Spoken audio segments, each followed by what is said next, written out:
If your parents allow you to play any electronic games, how can you know which to choose and how much time to devote to them?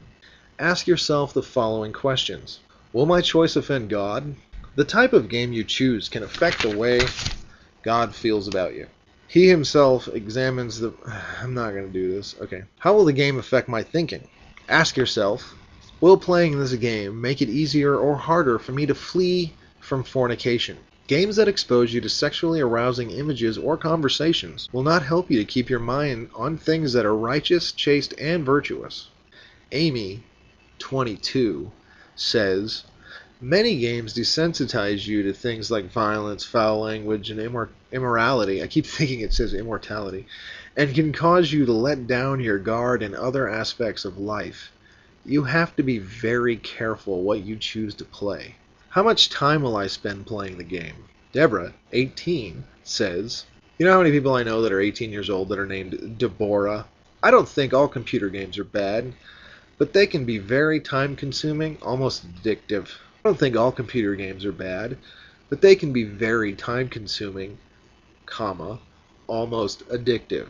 Have these people, did you guys not see the article about the Korean kid in the cyber cafe that died of starvation because he was playing fucking Warcraft? People say that games are addictive. That's what I'm saying. That's it. I don't think a lot of things are addictive because I think the word is abused. But anyway, how much time will I spend? Even the most innocent electronic games can consume a lot of time.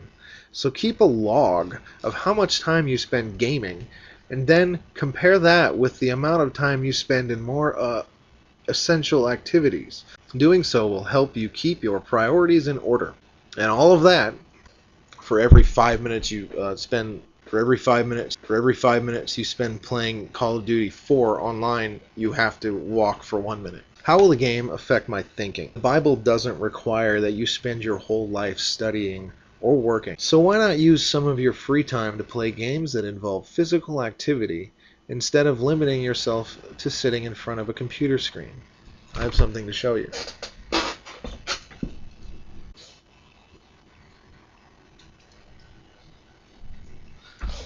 Use some of your free time to play games that involve physical activity instead of limiting yourself to sitting in front of a computer screen. In December of 2006, this little guy said that video games weren't about being lazy anymore. Physical activities.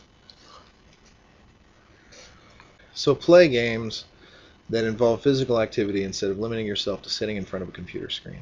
Choose wisely. Playing electronic games can be fun, especially if you get good at it. And herein lies the very reason for you to choose your games wisely. Now ask yourself, what electronic game do I enjoy the most?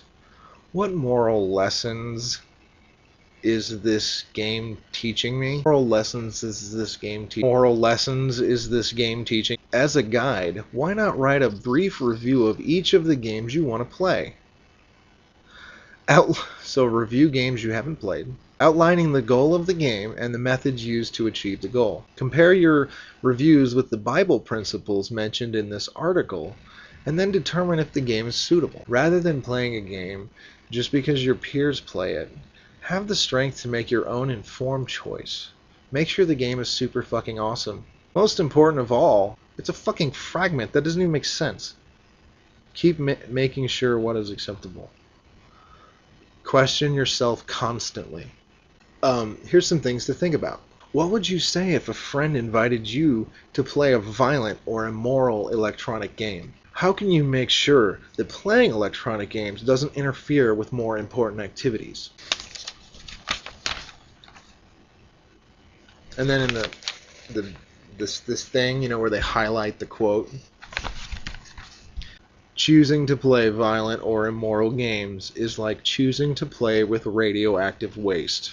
The damaging effects may not be immediately obvious, but they are inevitable. And just so you don't think I'm fucking lying, anyway, this is in January 2008. This publication is from January of 2008. This is currently what some religious groups are printing and distributing as fact. This is intended to be read as nonfiction by adults and children. This is distributed for no money by an organization that does not pay taxes.